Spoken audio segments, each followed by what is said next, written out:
दोस्तों, अगर आप किसी ऑफिस में विजिट करते हैं और वो ऑफिस बहुत नीट एंड क्लीन है, वहाँ हर चीज़ें हर स्टेशन पे बहुत ऑर्गेनाइज्ड हैं।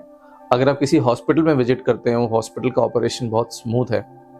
अगर आप कहीं ऐसी जगह विजिट करते हैं जहाँ पे एम्प्लॉई या वर्कर्स बहुत डिसिप्लिन्ड है, जहाँ पे बहुत सारी पॉजिटिविटी है, आपको कैसा लगेगा?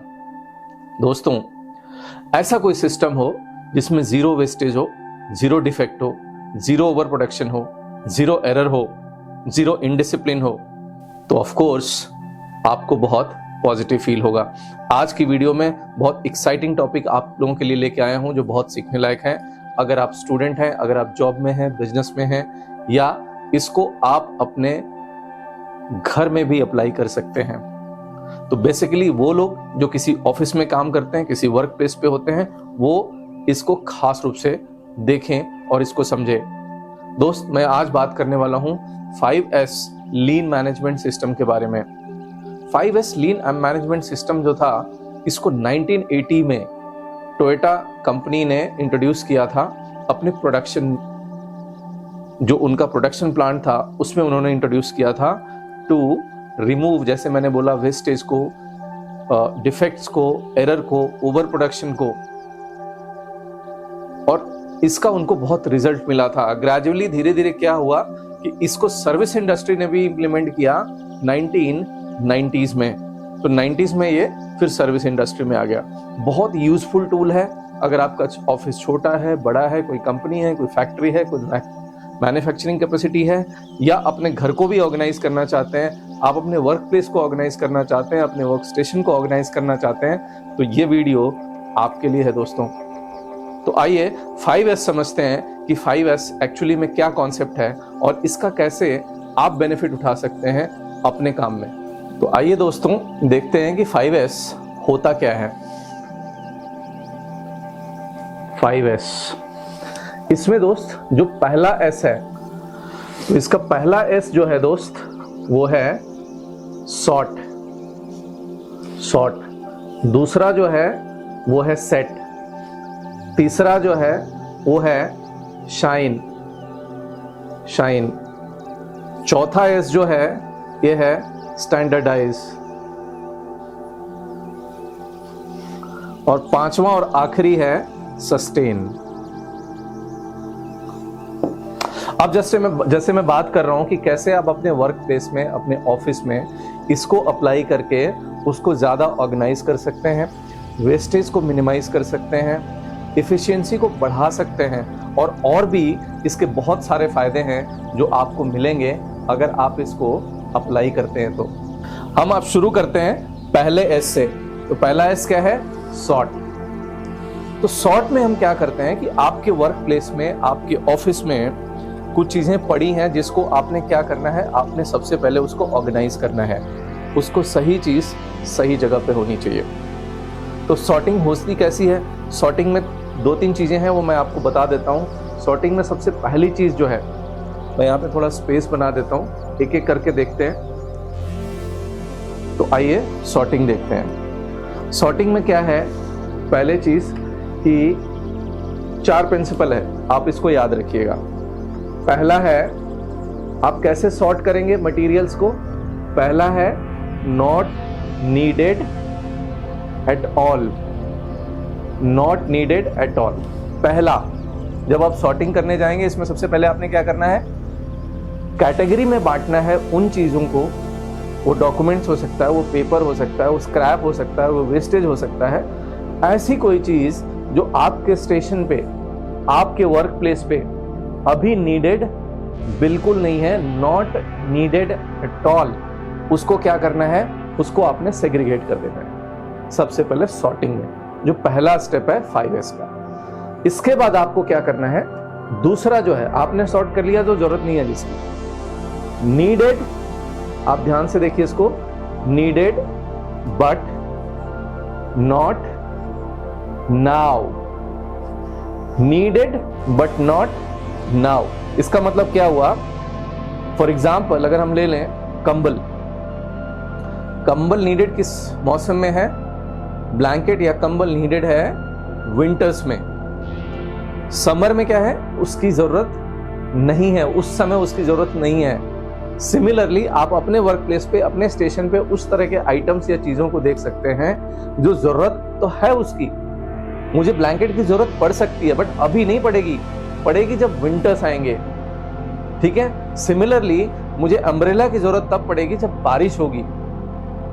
तो नीडेड बट नॉट नाउ, ये कर लेना है। तीसरा नीडेड बट नॉट हियर, चाहिए बट यहां नहीं। अगर मैं एग्जांपल दूं, किचन का जो बार होता है जिससे बर्तन धोया जाता है, वो कहां चाहिए? वो किचन में चाहिए, वो वॉशरूम में नहीं चाहिए या किसी और प्लेस पे नहीं चाहिए। सिमिलरली आपके डेस्क पे, वर्क स्टेशन पे इसमें बहुत सारे आइटम्स हो सकते हैं जो चाहिए बट वहां नहीं चाहिए। तो आपने क्या करना है? उसको सेग्रीगेट करना है। ये सॉर्टिंग की प्रक्रिया चल रही है जिसमें हम सॉर्ट कर रहे हैं अभी। और चौथा इसमें होता है दोस्त, needed but not so much quantity, चाहिए बट ज्यादा क्वांटिटी में नहीं। इसका बेस्ट एग्जांपल है मिल्क। मिल्क हमें चाहिए बट पूरे महीने का मिल्क एक बार में हमें नहीं चाहिए। हमें क्या चाहिए? डेली के हिसाब से चाहिए। तो आप थ्रेशोल्ड बना सकते हो, जो भी आपका वर्क प्लेस, वर्क स्टेशन है, उसकी क्वांटिटी एक आप फिक्स कर सकते हो। तो इन 4 पैरामीटर्स पे आपने क्या करना है? सॉर्टिंग करनी है। Needed, not needed at all पहली कैटेगरी होगी, needed but not now, needed but not here, needed but not so much of quantity. ठीक है, अब आते हैं दूसरे एस पे दोस्तों। ठीक है, अब आते हैं अब आते हैं सेट। अब आपने सॉर्टिंग कर ली है, आपने सेट करना है। सेट में आपको 3 प्रिंसिपल याद करना है। 3 प्रिंसिपल याद करना है। बहुत सिंप्लीफाई करके 5S लीन मैनेजमेंट सिस्टम को मैं आपको बता रहा हूं। 3 है। पहला क्या है? कैन सी। आपको सेटिंग अपने आइटम्स की, अपने वर्क प्लेस की जितनी चीजें हैं उसकी ऐसी करनी है कैन सी, जिसको आप देख सकते हो। आप वो कलर के हिसाब से कर सकते हो, साइज के हिसाब से कर सकते हो, कैटेगरी के हिसाब से कर सकते हो, वो आप अपने हिसाब से बना सकते हैं। बट आपके क्या होना चाहिए? Can see. दूसरा क्या है? Can take out. Can see, can take out, उसको आप बाहर निकाल सकते हो। और तीसरा और आखिरी है सेट का कैन रिटर्न। अगर किसी डिपार्टमेंट को या आपके कुलीग को या आपके ऑर्गेनाइजेशन में किसी को वो चीज चाहिए, या कोई ऐसी चीज जो आप कहीं से लाए हो, या कोई ऐसी चीज जो किसी और डिपार्टमेंट से आपके पास है, आपने ऐसे अरेंज किया है, या आप उसको रिटर्न कर सको, आप उसको वापस कर सको, उसके लिए क्या करना है? Can see, can take out and can return.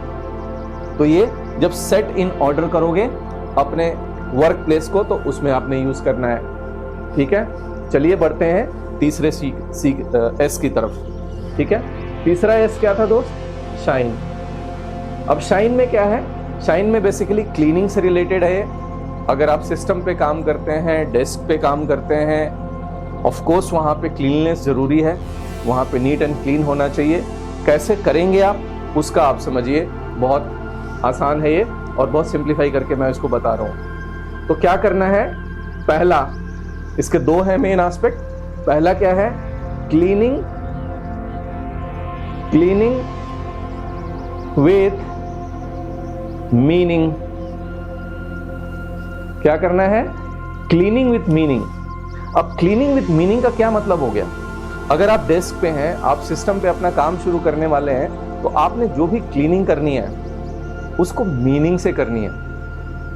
और वो 7 डायरेक्शनल होता है, जो अगर डिटेल में जब हम लोग 5S बताते हैं, उसमें क्या होता है कि अगर आप किसी चीज को आप क्लीन कर रहे हैं, तो आप क्या है, उसके फ्रंट से, बैक से, अपवर्ड, डाउनवर्ड और डायगोनल, सब मिला के 7 इसके डायरेक्शंस होते हैं, जिससे होते हुए आपका पूरा क्लीनिंग का प्रोसेस जाना चाहिए। तो आपने क्या करना है, क्लीनिंग विथ मीनिंग। और दूसरा क्या है, और ये भी बहुत इंपॉर्टेंट है, cleaning is inspection. Cleaning is inspection. तो वाइल क्लीनिंग आप इंस्पेक्ट भी कर सकते हो कि कहीं पे कोई वायर निकला तो नहीं है, कहीं पे कोई प्रॉब्लम तो नहीं है, कहीं पे कोई चीज टूटी तो नहीं है, कहीं पे कोई डैमेज नहीं है। और ये जो नॉर्मली ये डेली भी आप कर सकते हैं, पूरे 5S को आप डेली एग्जीक्यूट कर सकते हैं अपने वर्क प्लेस पे। तो इसमें क्या होगा, जब क्लीनिंग विद मीनिंग करेंगे और क्लीनिंग इज इंस्पेक्शन करेंगे तो आपको उसमें काम शुरू करने से पहले पता लग जाएगा कि कोई डिफेक्ट है, कोई चीज टूटी हुई है, कहीं पे कोई वेस्टेज है, उसको आप क्या कर सकते हैं, उसको आप मैनेज कर सकते हैं बिफोर हैंड, सो दैट आपके क्लाइंट को, कस्टमर को या ऑफिस के जो विजिटर्स हैं आपके वर्क प्लेस पे जो आ रहे हैं आपके बिजनेस में, वो उनको कोई परेशानी या तकलीफ नहीं होगी। तो उसके लिए आपने क्या करना है, इस शाइन के प्रिंसिपल को अप्लाई करना है। ठीक है दोस्त, तो हमने क्या कर लिया, हमने सॉर्ट कर लिया, हमने सेट कर लिया और हमने शाइन का देख लिया। चौथा आते हैं दोस्त, ये है जैसे मैंने बताया स्टैंडर्डाइज कैसे करेंगे आप चीजों को। अब स्टैंडर्डाइज करने के लिए क्या है आपको, इसमें जितने भी 3S थे इसके पहले वाले, पहला क्या था, सॉर्ट, इसको सेट और शाइन। इसको क्या है, इसका स्टैंडर्ड आपने मेंटेन करना है बेसिकली। अब स्टैंडर्ड कैसे मेंटेन करोगे, स्टैंडर्ड मेंटेन करोगे इसके लिए SOPs बनाओगे, इसके लिए पॉलिसीज बनेंगी, इसके लिए ट्रेनिंग्स होंगी, इसके लिए बराबर इसका फीडबैक होगा, इंस्पेक्शन होगा। तो आप क्या करोगे, उस स्टैंडर्ड को मेंटेन करोगे। प्लस इसके अलावा एक चीज और होती है, यूनिफॉर्मिटी होनी चाहिए।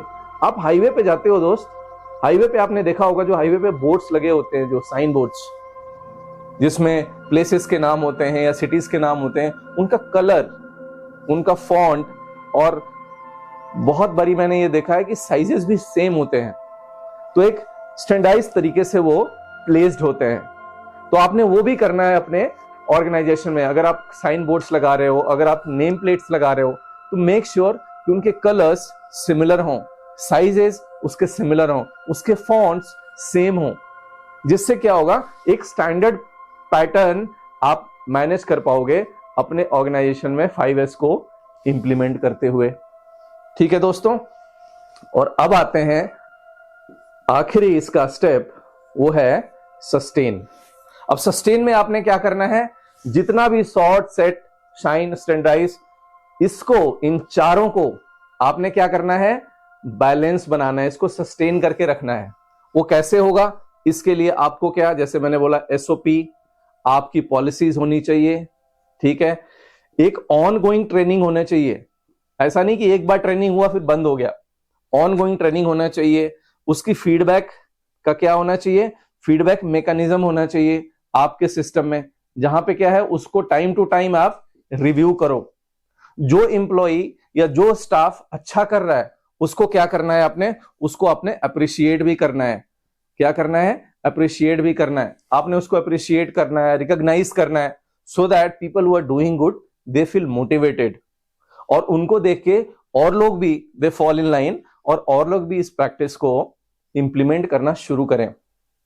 दोस्तों, टोयोटा ने जब 1980s में इसको लॉन्च किया था, it was a kind of revolution in that system, जिसमें उन्होंने एक तरह से जीरो वेस्टेज, जीरो एरर, और जितने भी 7-8 टाइप के वेस्टेज होते हैं, जैसे मोशन वेस्टेज होता है, टाइम का वेस्टेज होता है, डिले वेस्टेज होता है, ओवर प्रोडक्शन होता है, डिफेक्ट होता है, एरर होता है, एक्सीडेंट्स होते हैं, उस सबको मैनेज करने में 5S बहुत इफेक्टिव है। और ये इतना इफेक्टिव था कि तकरीबन 8-10 साल बाद 90s में सर्विस इंडस्ट्री ने भी इसको अप्लाई कर लिया। तो आप प्रोडक्ट में हैं या सर्विस में हैं, कोई प्रोडक्ट सेल करते हैं या कोई सर्विस प्रोवाइड करते हैं, आपको कोई ऑफिस है, बिजनेस है, जॉब है, या आप अपने घर में भी 5S को इंप्लीमेंट कर सकते हैं और इसका बहुत अच्छा रिजल्ट आपको मिलेगा। तो दोस्तों, ये 5S जो मैंने अभी आपको बताया, उम्मीद करता हूं कि आपको अच्छे से समझ आया होगा और आप अपने लाइफ में इसको इंप्लीमेंट जरूर करेंगे। Thank you for watching.